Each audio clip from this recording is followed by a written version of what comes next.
Hello everyone, how have you all been? Welcome back to my channel Pinky's Lit Lounge.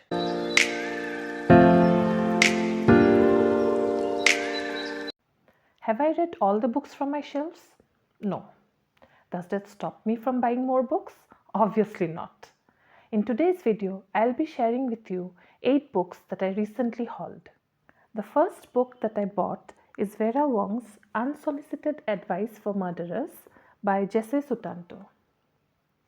This is a cozy mystery book where 60-year-old self-proclaimed tea expert Vera Wong enjoys nothing more than sipping a good cup of oolong and doing some healthy detective work on the internet.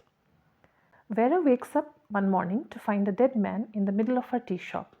Knowing she will do a better job than the police possibly could, Vera decides it's down to her to catch the killer. This is a very popular book that I'm quite excited to read. The next book is Club You to Death by Anuja Chauhan. I have read a few books by her. I like her writing style. So when I saw that this has something to do with death, so I thought, why not give it a try?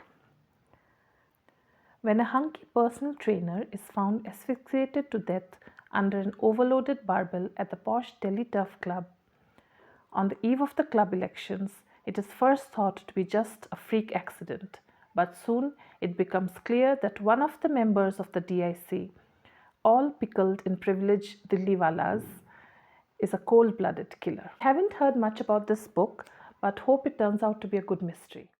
The next book is The Millhouse Murders by Yukito Ayatsuji. Published by Pushkin Vertigo, this is a locked room mystery, and the blurb says, ever since a horrific car accident, Fujinuma Kichi has lived a reclusive existence in the remote mill house, his scarred face hidden behind a rubber mask. Then one stormy night, the tranquility of his retreat is shattered by gruesome murder, a baffling disappearance, and the theft of a priceless painting. Quite intrigued to read this one as well.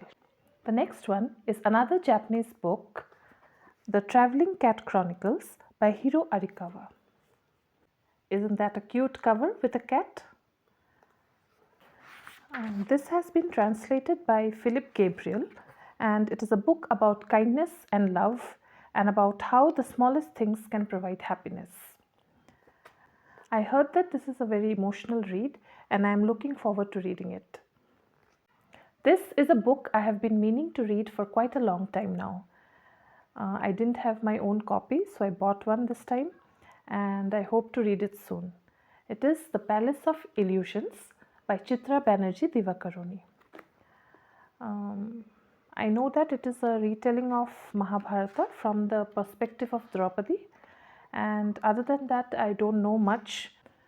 I will read it to find out more. Yeah. The next book is Manohar Kahani by Raghu Srinivasan. I heard of this book for the first time in the channel Book Geeks India, and I don't know much about this book, but that it is quite a funny read.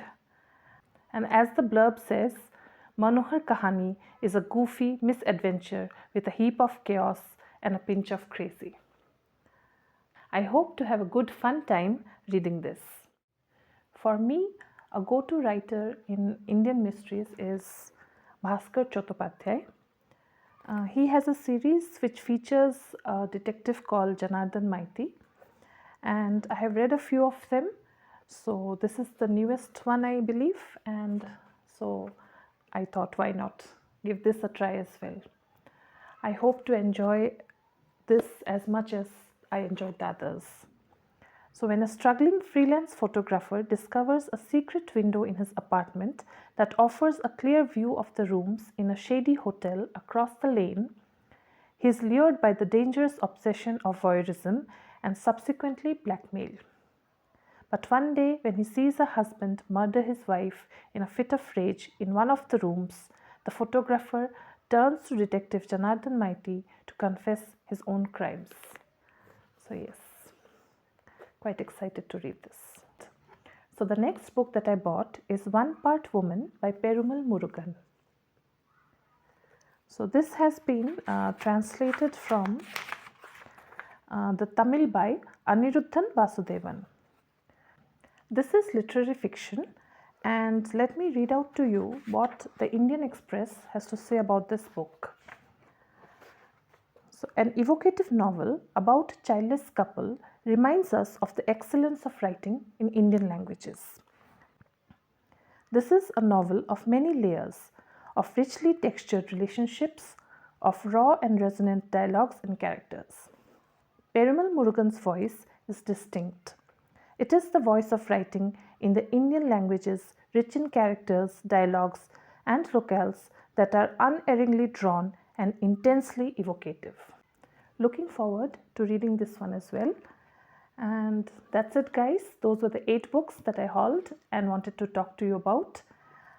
If you have read any of these books, do let me know how you feel about them in the comment section below. If you have any other recommendations, feel free to drop them as well. Bye. Happy reading.